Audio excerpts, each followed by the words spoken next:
Bienvenue sur Africa 24 dans cette nouvelle édition du Non-Stop Info. Voici les titres de l'actualité. Des représentants de l'opposition reçus par le président Faustin Archange Touadéra en Centrafrique. Des échanges qui s'inscrivent dans le cadre des préparatifs du dialogue républicain. L'opposition pose ses conditions pour réintégrer le comité préparatoire du dialogue en question. La 5e édition de la Journée nationale du partenariat État-secteur privé en Côte d'Ivoire, un événement qui s'est clôturé avec une annonce phare, le lancement d'un programme de financement en faveur des TPE et PME. Et puis, focus sur la pollution domestique liée à la cuisine au charbon de bois. L'Afrique est un des continents les plus touchés par cette problématique. Les détails à suivre dans ce journal. Mais tout d'abord, l'ouverture ce vendredi de la conférence internationale sur la Libye organisée à Paris en France.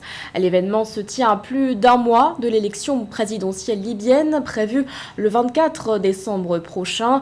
Viendront ensuite les élections législatives censées se tenir à la fin janvier 2022. L'enjeu principal de cette conférence, selon l'Élysée, rendre le processus électoral incontestable et irréversible. Cet événement est coprésidé par plusieurs pays, dont la Libye et l'Allemagne, mais aussi par les Nations Unies. Plusieurs personnalités politiques sont également attendues. Parmi elles, le président égyptien Abdel Fattah al-Sisi. Ramener l'opposition à la table des discussions en vue du dialogue républicain, c'est la mission que s'est donnée le président centrafricain Faustin Archange Touadéra. Le chef de l'État a reçu au sein du palais de la Renaissance 10 opposants, une rencontre qui intervient quelques semaines après que l'opposition ait décidé de se retirer du comité préparatoire du dialogue en question. Mais pour le réintégrer, l'opposition pose ses conditions. Plus de précisions avec Aïssatou Bari. L'arrêt des poursuites de certains députés de l'opposition est une condition non négociable pour la reprise du dialogue national en Centrafrique. C'est l'annonce faite par la coalition de l'opposition au terme d'une rencontre avec le président Faustin Archange Touadéra qui avait reçu les opposants pour aplanir les différends en vue d'aller vers un dialogue inclusif pour une paix durable. Nous avions été reçus à la demande du président de la République au palais de la Renaissance hier. Il s'agit des partis politiques de l'opposition COD 2020, MLPC et Patrie. Alors le président de la République nous a dit que, étant donné que le président de l'Assemblée nationale a reporté la procédure, il ne voyait plus d'inconvénient à ce que nos représentants reprennent leur place au comité d'organisation du dialogue républicain. Selon l'opposition, la décision du pouvoir d'exhumer le dossier de la levée d'immunité de leurs 3 parlementaires, à savoir Martin Ziguilé, Anicet Georges Dologuélé et Simplice Aurélien Zinga, est une démarche qui vise à saboter le dialogue. Des affirmations que réfute le pouvoir, qui évoquent la séparation des pouvoirs et l'indépendance de la justice. Notre exigence porte sur l'abandon des poursuites judiciaires contre ces députés. Nous ne pouvons pas accepter de revenir au comité d'organisation du dialogue républicain. Et nous avons donc pensé que le président de la République va prendre son temps pour réfléchir et décider de ce qu'il y a lieu de faire afin de décrisper la situation, sans quoi nous maintiendrons notre position de retrait définitif. Pour rappel, l'opposition a annoncé le 30 octobre dernier son retrait du comité chargé de l'organisation du dialogue suite à une circulaire du président de l'Assemblée nationale pour la levée de l'immunité parlementaire de 3 députés. Une démarche qui vise à permettre leur audition dans le cadre d'une poursuite judiciaire engagée contre l'ex-président François Bozizé, désormais coordonnateur de la rébellion CPC. L'actualité, c'est aussi le limogeage de Jaime Neto, le ministre de la Défense du Mozambique. Une mesure prise par le président Filipe Nyusi cette semaine. L'information a été confirmée par les autorités ce 10 novembre dans un communiqué. Pour autant, ce document ne précise pas les motifs de ce limogeage. Une mesure qui, en quelque sorte, interpelle dans la mesure où le pays fait face à une crise sécuritaire. La province de Cabo Delgado, située au nord du pays, est en proie à une l'insurrection djihadiste depuis 2017.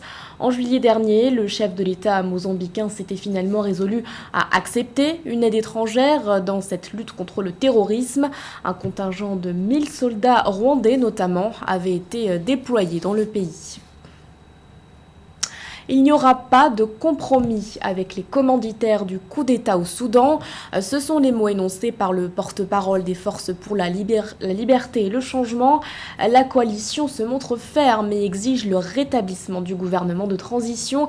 Les détails avec Fanny Mounichi. Il n'y aura pas de négociation avec les putschistes.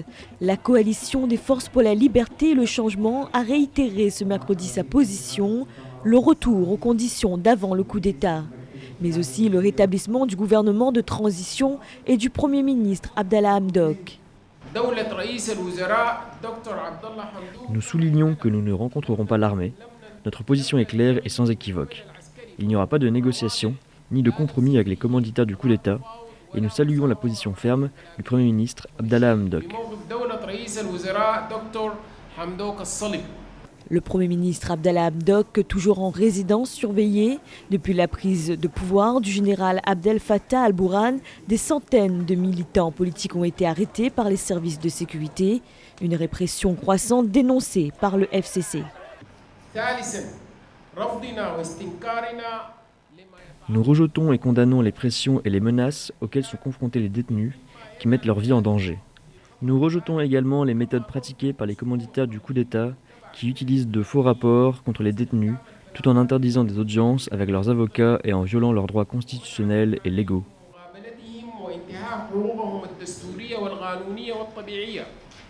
La coalition a exprimé son soutien aux manifestations annoncées par les comités de résistance les 13 et 17 novembre, des marches dont le slogan sera « Pas de négociation, pas de partenariat, pas de légitimité ».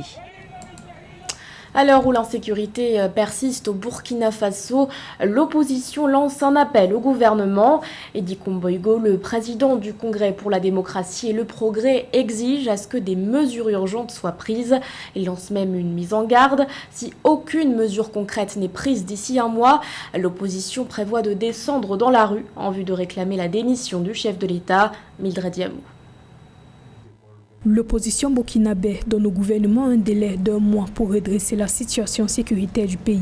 L'ex-parti au pouvoir Congrès pour la démocratie et le progrès, CDP, a exigé le 9 novembre 2021 des mesures urgentes face à la dégradation rapide de la situation sécuritaire et socio-économique dans le pays, menaçant d'importants mouvements contestataires pour réclamer la démission du président Roch Marc Kaboré et son gouvernement. Si dans un délai d'1 mois, rien de sérieux et de concret n'est entrepris pour maîtriser la situation sécuritaire, l'opposition politique, en concertation avec des organisations soucieuses de l'avenir de la nation, appellera à des manifestations fortes pour exiger purement et simplement la démission immédiate du chef de l'État et de son gouvernement.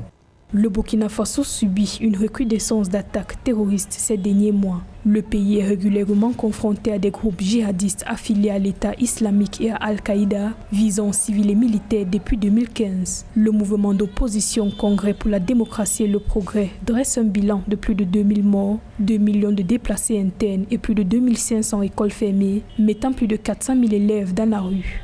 L'opposition, d'une certaine façon, très opportuniste parce que effectivement, dans tous les pays, aujourd'hui, les populations commencent à être un peu, j'allais dire, à bout parce que les exactions continuent, les attaques continuent, notamment sur le front Est, Nord et puis Centre-Nord. On ne sait pas quand ça va s'arrêter parce que militairement, on ne voit pas aussi. Il y a des actions qui sont certes faites sur le terrain, il y a quelques victoires, mais justement, on n'a pas d'action militaire d'envergure à même de rassurer les populations. Donc l'opposition quelque part est dans son rôle en mettant la pression sur le gouvernement de cette façon. L'opposition burkinabé demande notamment que l'armée soit dotée de matériel de combat mieux adapté, que les frontières terrestres fermées depuis 2020 en raison du Covid-19 soient ouvertes et que le gouvernement fournisse une aide alimentaire aux personnes dans le besoin. Les conflits ainsi que la pandémie risquent de plonger près de 3 millions de Burkinabés dans une grave crise alimentaire en 2021, selon les agences humanitaires. La Côte d'Ivoire a organisé ce 8 et 9 novembre la 5e édition de la Journée nationale du partenariat État-secteur privé. L'événement organisé à Abidjan était centré sur la vision 2030 du développement du pays. Annonce phare de cette édition, le lancement d'un programme de financement en faveur des TPE et PME à Ménéji. Selon le ministère de l'économie et des finances, la Côte d'Ivoire envisage un programme de financement des très petites entreprises, petites et moyennes entreprises. L'annonce a été faite lors de la clôture de la 5e édition de la Journée nationale de partenariat État-secteur privé pour la réalisation de la vision 2030 du développement national. En effet, ce programme de soutien du gouvernement aux TPE, PME et aux entreprises diverses dans l'écosystème économique et financier de la Côte d'Ivoire est bienvenu parce que la crise de la Covid a démontré que les pays qui ont amorcé une reprise beaucoup plus accélérée ont été ces pays-là dont l'écosystème intérieur était solide. Donc en soutenant les champions nationaux, en soutenant les entreprises ivoiriennes, l'État décide d'amorcer une croissance organique durable et solide. Le projet décliné en plusieurs phases consiste à établir un programme novateur d'accompagnement et de financement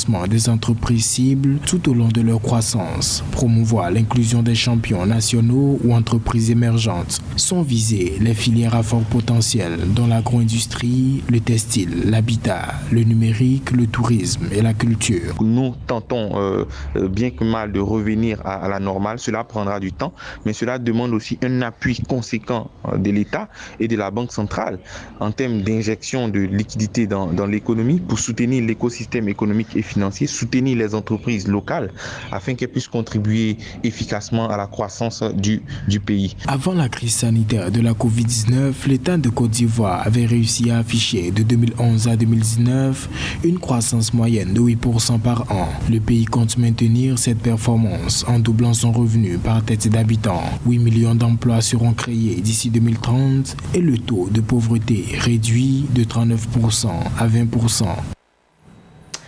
Pneumonie, cancer des poumons, telles sont les différentes maladies que peut provoquer la pollution domestique liée à la cuisine au charbon de bois, une pratique qui cause chaque année la mort de millions de personnes dans le monde.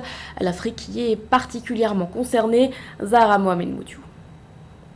Adouni Abdoul est victime de l'utilisation du charbon de bois. Cette source d'énergie domestique lui cause des douleurs thoraciques.